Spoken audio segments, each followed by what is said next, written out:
유튜브로 읽는 박정희 전기 3권 혁명 전야. 동지적 관계가 된 박정희, 김종필.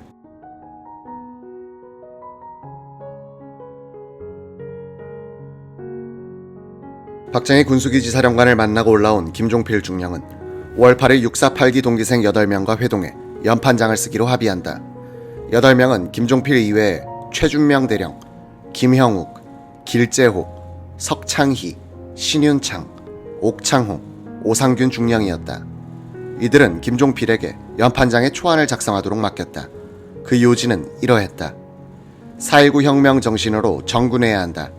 정군 대상자에게는 우선 개인적인 권고로 자진 사퇴 형식을 취한다. 권고에 응하지 않을 때는 지휘 개통을 통해서 건의하여 사퇴를 종용토록 한다. 그래도 정군이 부진할 때는 국방장관 직속으로 정군심사위원회를 설치, 정군을 추진한다.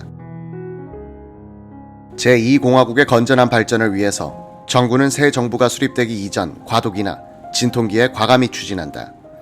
며칠 뒤 최준명 대령은 서울지구 계엄부대장인 15사단장 조재미 준장을 찾아갔다. 한국전 시절 직속 상관이었던 조 준장은 자리에 없었다. 최 대령은 사단장 부관과 잡담을 하던 중에 사단장에게 할 말을 부관에게 다 털어놓고 떠났다. 그 후 부관은 사단장에게 8기생 중심으로 참모총장 축출운동이 일어날 것인데 그때는 사단장님이 중립을 지켜달라는 부탁을 최준명 대령이 하고 갔다고 보고했다. 지금 대전에 살고 있는 조재미 당시 준장은 내가 최준령을 불러 주의를 줬다. 지금은 군이 안정되어야 할 시점인데 그런 일로 혼란을 일으켜서는 안 된다고 나무랐다. 내가 송효찬 장군에게 알렸다는 말도 있는 모양인데 그런 일은 없었고 송 장군이 다른 경로로 그런 움직임을 알게 되었던 것이다 고 말했다. 송 총장은 방첩대에 조사를 지시해 5월 17일, 18일 양일간에 걸쳐 김종필 등 5명을 국가반란 음모 혐의로 구속시켰다. 박정희는 송 총장에게 용퇴하라는 편지를 쓰고 김종필은 연판장을 씀으로써 군대의 상충부를 흔들어 놓는다. 박, 김 라인에 의한 최초의 협동이 이루어진 셈이었으며 처삼촌, 조카사위 사이가 동지적 관계로 변모한 것이다. 김종필과 8기 동기생들이 연판장건으로 분주할 때 박정희 부산지구 계엄사무소장은 조총련계 사주 시위설에 휘말려 고생하고 있었다. 5월 2일 중고교가 휴교 15일 만에 개학하자 부산에서 특히 시위가 많이 발생했다. 2일 오전 부산에서는 대학교부터 중학교까지 40여 개 학교 학생들 2만여 명이 시내로 쏟아져 나와 국회는 해산하라, 썩은 국회는 개헌할 자격 없다, 기성 정치인은 물러가라, 김일성을 타도하자는 구호를 외쳤다. 중앙지 사회면 기사는 학생 데모, 또 부산서라는 제목을 달 정도였다. 4.19 이전에 용감한 시위를 하지 못한 학생들은 그 열등감을 풀기 위해서 더 과격한 구호를 내걸기도 했다. 5월 3일자 조선일보에는 전남 광주에서 외과병원을 경영하고 있는 이모 씨가 데모를 하지 않았던 서울 유학 중에 딸에게 보내는 편지가 실려 있었다. 데모 대열에서 빠진 딸에게 부끄러운 아버지로부터 란 부제가 달린 기고문의 제목은 너는 그날 무엇을 하고 있었느냐였다. 부모 있어도 넌 시대의 고아, 비굴한 행복보다 당당한 불행을 기다렸더니 애써 공부시킨 이 애비가 괴롭다. 5월 3일 박정희 계엄사무소장은 부산 일원의 야간 통행금지 시간을 저녁 7시부터 다음날 오전 5시까지로 연장했다. 오후 4시부터는 차량 통행을 금지한다고 발표했다. 이렇게 되니 회사는 오후 3시에 문을 닫고 차 없는 거리를 걸어서 귀가하는 시민들이 많았다.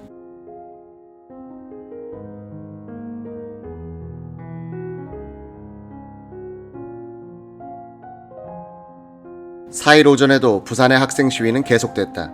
중학생 수백 명이 중심지 중앙동 거리를 행진하고 있었다. 사이렌을 울리면서 헌병들이 탄 트럭과 장갑차 대열이 나타나 학생들을 쫓기 시작했다. 헌병 트럭 대열의 맨 앞에 박정희 사령관이 탄 세단이 달렸다. 차량 대열이 데모 대열을 서서히 관통하자 중학생들은 달아나버리고 데모대는 흩어져 버렸다. 부산역 광장 앞에 도착. 정렬한 헌병들을 해산시킨 박정희는 자신의 승용차로 돌아오더니 문짝에 손잡이를 잡고 머리를 숙인 채 한참 생각에 잠겼다. 내리는 비를 맞으면서 생각에 빠져있는 박정희의 레인코트가 한쪽 어깨에서 벗겨져 내리고 있었다. 모자에서 흘러내리는 빗물이 군복을 적셨다. 반짝이는 2개의 별을 호기심 어린 눈으로 쳐다보던 구두닦이 소년이 벗겨져 내리는 코트를 다시 걸쳐주었다. 박정희는 명상에서 깨어나 미소를 지으면서 소년의 머리를 쓰다듬어 주었다. 이 광경을 지켜보고 있던 부산일보 김종신 기자를 발견하자 박정희는 화풀이를 했다. 당신네들 선동하다가는 이 모양이요. 글쎄 데모도 좋지만 저런 중학생들이 무얼 알아서 거리로 나오는 거요. 박정희는 자신의 화풀이에 겸연쩍어졌든지 김 기자를 향해서 우리 차나 한잔 할까? 라고 했다. 두 사람은 다방에 들어갔다.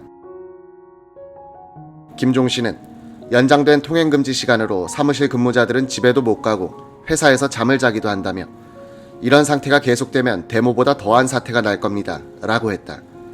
그럼 오늘부터 통금 시간을 종전대로 환원하지. 김종신 기자가 벌떡 일어서면서 그렇게 기사를 써도 좋습니까? 라고 다짐을 했다. 물론 기자라면 기사를 써야지. 박 사령관을 다방에 혼자 남겨놓고 김종신 기자는 회사로 달려가 마감 시간을 3분 넘긴 특종을 했다. 박정희는 유언비어 날조와 유포를 방지한다는 이유로 5일부터 언론 검열을 부활시켰다. 5월 6일 경남 지역 여야 국회의원들은 국회 해산과 기성 정치인의 퇴진을 요구하는 부산 시위의 위협을 느끼고 손을 쓰기 시작했다. 이들은 이날 허정 내각 수반과 이종찬 국방장관 그리고 송효찬 계엄사령관을 국회로 불러 부산 시위는 조총련계가 남해안으로 침투해 사주하고 있다는 설이 있다면서 대책을 따졌다. 일부 의원들은 조총련이 10억 환의 음모 자금을 대고 있고 군의 유력한 장성이 이 시위를 묵인하고 있다고 박정희를 겨냥한 발언을 하기도 했다.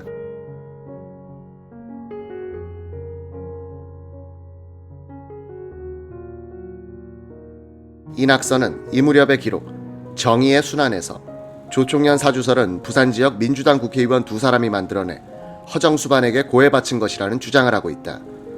양인은 허정을 방문해 박정희 소장이 부산일보 황용주 주필, 국제신보 이병주 주필과 작당, 조총련으로부터 정치자금 10억 환을 유입받아 혁신 세력을 규합해 부산지방을 중심으로 혁명을 일으키려 하고 있다고 밀고했다. 박정희 장군으로부터 용태 충고를 받은 송효찬 중장은 과잉 반응을 보였다. 포항에 있는 해병 1개 사단의 일부 병력을 부산으로 보내고 원주에서 헌병 1개 대대를 차출해 부산으로 급파한다는 계획을 세워 맥그루더 미 8군 사령관에게 제출했다. 아울러 최영희 중장을 통합지휘관으로 임명해 부산에 파견, 박정희 현지 계엄사무소장을 포함한 여러 파견 부대를 통합지휘케 하려고 했다. 먼저 부산에 도착한 것은 1군 사령부 소속 헌병대대였다. 박정희 소장이 요청도 하지 않았는데 부산 지역의 치안 유지 능력을 보강한다면서 부산역에 이 헌병대 병력을 주둔시켰다. 누가 보아도 박정희 장군을 감시하는 임무를 띠고 온 것 같았다. 이 낙선의 기록에 따르면 이종찬 국방장관은 송효찬 총장의 조치에 대해서 다소 비판적이었다고 한다. 이 장관은 직접 박정희 소장에게 전화를 걸어 부산의 상황이 병력을 증강해야 할 정도인가? 라고 물었다는 것이다. 박정희는 이렇게 대답했다고 한다. 현재 병력으로도 충분한데 이런 대병력을 집결시켜 민심을 자극한다는 것은 무슨 일입니까? 문제는 저를 믿지 못한다는 것인데 그렇다면 차라리 군복을 벗겨 집어넣을 것이지 이 자리에 두면서 그런 짓을 한다는 것은 참을 수 없는 모욕입니다. 송효찬 총장은 해병대 사령부를 통해서 포항에 주둔하고 있던 해병 상륙사단이 유사시에 부산으로 출동한 줄비를 갖추도록 지시했다. 해병 사단장은 김동화 소장.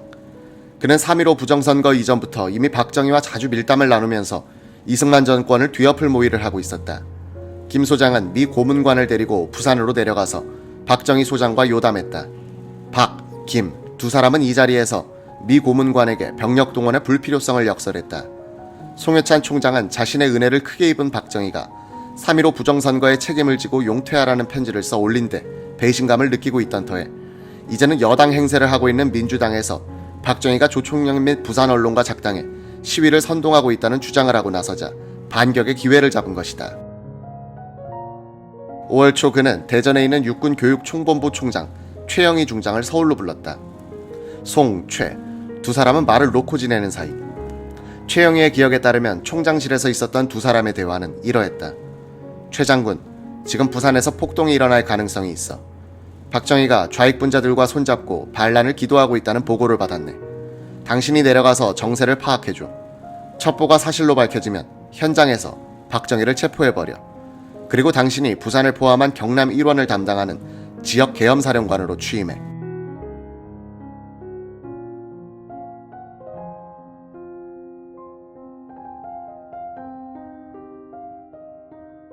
이 사람아, 박정희를 1군 참모장으로 발탁한 사람이 자네고 군수기지 사령관으로 밀어준 것도 자넨데 그럼 발탁은 자네가 하고 잡아넣는 일은 내가 하라는 건가?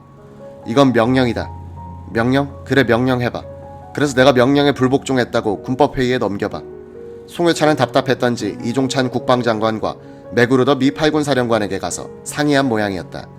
두 사람은 최영희를 불러 송 장군과 협조하라고 권했다. 맥우르더 대장은 박정희 장군은 사상적으로 좌익이라고 하는 말이 있는데 최 장군은 어떻게 생각하나? 라고 물었다. 최영희 장군은 그는 정의감이 강하고 정직한 사람이다 라고 말해줬다. 최영희 중장이 대전으로 돌아와서 참모회의를 열었다. 한 참모가 이런 말을 했다. 박 장군이 부산과 포항에서 장교들과 자주 만나면서 무슨 일을 꾸미고 있다는 말들이 많습니다. 조심하십시오. 최영희 중장은 서종철 소장과 부관을 데리고 부산으로 내려갔다. 기차 안에서 최 중장은 가만히 생각해보았다. 송회찬 총장이 박정희 소장을 제거하는데 자신을 이용하고 있다는 생각이 들었다. 최영희는 자유당에 맹목적으로 충성하던 송 총장이 이승만 하야 뒤 분명한 거취를 밝히지 않는 것이 불만이었다. 최 중장은 부산역에 도착하자마자 키가 큰 서종철에게 말했다. 자네는 남의 눈에 잘 떼이니 어디 돌아다니지 말고 집에 가 있어. 내가 연락할 테니. 최영희 중장이 그 길로 동네에 있는 육군 휴양소에 가서 쉬고 있는데 박정희가 찾아왔다. 연락도 하지 않았는데 그가 나타난 것은 자신의 움직임이 박정희의 정보망에 걸려든 때문이라고 판단했다. 최영희와 박정희는 함께 근무한 적이 없었다. 최영희는 박정희에 대해서 아주 좋은 평판을 듣고 있었다. 자유당 실세이던 신도환 의원이 박정희에 대해서 묻자 청렴한 군인이니 많이 도와주라고 부탁한 적도 있었다. 정복 차림의 박정희는 최 중장에게 각하, 일찍 찾아뵙지 못해 죄송합니다 라고 인사했다. 이봐 박 장군, 자네하고 송 총장하고는 절친한 사이가 아닌가? 그런데 도대체 뭐가 어떻게 됐길래 자네를 조사하라고 명령을 내리게 했는가 말이야. 뭐 별것 아닙니다. 건의서를 한번 올렸는데 그것 때문에 그러시는 것 같습니다. 혁명이 일어났으니 총장으로서 부정선거에 대한 책임을 지고 나가시라는 건의문이었습니다. 박정희는 최 중장을 모시고 군수기지 사령부로 와서 의장대 사열을 받게 하고 김용순 참모장, 박태준 인사참모 등 부하들을 배석시킨 뒤 현황 보고를 하는 등 예우를 깎듯이 했다. 박정희는 송유찬에게 올린 편지에 사본을 보여줬다. 최영희 중장은 찬찬히 읽어보고는 말했다. 잘했구먼. 말이야 맞네.